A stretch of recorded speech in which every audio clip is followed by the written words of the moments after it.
All right, so next one is going to be pet tidy up. So the first one is going to be subject select and mask only. So we have two actually. We have a new layer plus mask or mask only. We're gonna go ahead and try the mask only, and we're gonna. So basically, this one is going to work on different layers which they already have a mask. And if they don't have a mask already, like the background layer here, it's going to add a mask to that layer. So it needs to be a background or a copy of the background. If it's a group layer, it's not going to work. And if it's a empty layer, it's not going to work either. So we're going to go ahead and go with the dehaze layer and add it to that mask that's currently already there. So we're going to click on select subject select and mask only. It has been added to the mask, so I can click or hold alt and then left click on my mouse, and then you can see the mask. Now this mask is not perfect, so I want to make it better. So I'm gonna go ahead and click on refine mask selection. Before, I'm just gonna go back to the normal picture and then click on refine mask selection. All right, now the first thing that I want to do is invert.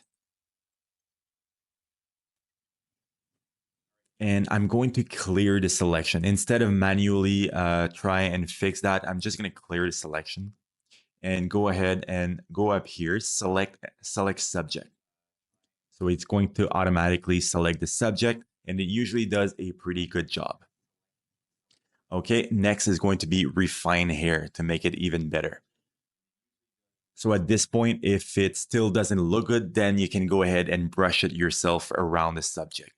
For me, that is pretty good. So I'm going to go ahead and say okay. Or even what you can do is do invert before.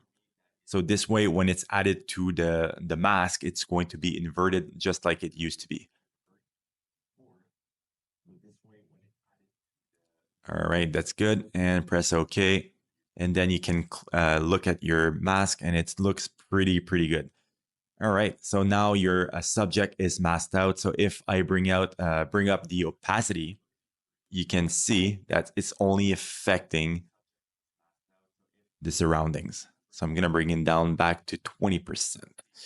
All right, so next up is going to be cleanup brush. Cleanup brush is to remove any distractions from your image. That can be flies, it can be stuff on the fur. So I'm just going to use it real quick. So I'm going to click on a cleanup brush and remove some of the flies here. This one here, this one here, this one here. Really quickly, just for this purpose of this video. Now you can take your time and make sure you remove all of the distractions. That's going to be good for now. So I'm just gonna bring it back like this here. Good. Next one is going to be teeth whitener. Sorry. I'm gonna use another image for that one because there is no teeth here. So I'm gonna use this one here and show you how this works. So there is a bit of yellowish. They're pretty white, but there's still a bit of yellowish. So I'm gonna click on the, where is it? Teeth whitener. Teeth whitener. I'm gonna get it now. All right. So basically, you just go ahead and brush over the teeth, just like so, and it removes all of the yellowish. All right. So before and after, before and after. All right. Next one is going to be fur stain remover. So I'm gonna find another image for that one as well. This one here is a perfect example of stains from the tears of the eyes and stains from the saliva sometimes around the fur as well, around the mouth. So I'm going to use fur stain remover action and just brush over where I want to remove it. So here, I'm just going to remove it over here. As you can see, it does a pretty damn good job. Now, if it kind of looks grayish, so you can bring back some of that by bringing down the opacity. So 70 looks pretty good. I'm going to do the same over here. Maybe down here as well. There you go. Before and after, before and after. All right. Now, next one, we're going to use this image. and it's going to be called bug off. Bug off is to remove a lot of distractions at the same time. So usually that's used for bugs, so insects that are flying around.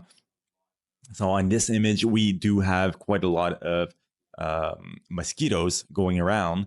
So we're going to click on bug off, play this action.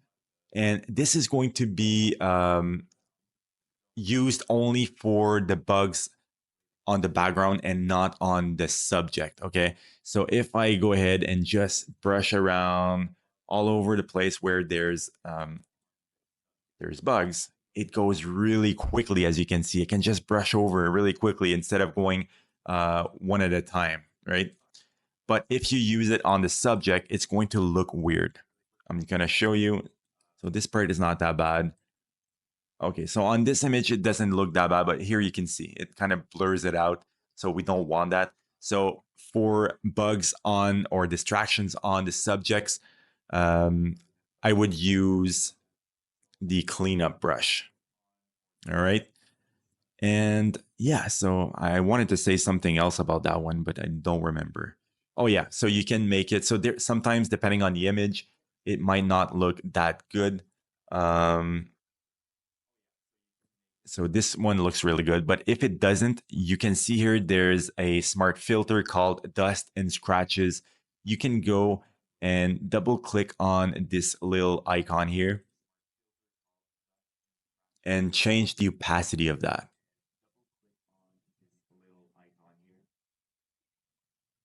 I'm just going to press cancel on that one. But yeah, you can definitely change that if you want, if it's not good enough for you. Like I said, it's all of the actions are fully customizable. So that's really, really fun. So that is it for this step number 5, which is the pet tidy up. Next one is going to be step number 6, which is going to be the eye poppers.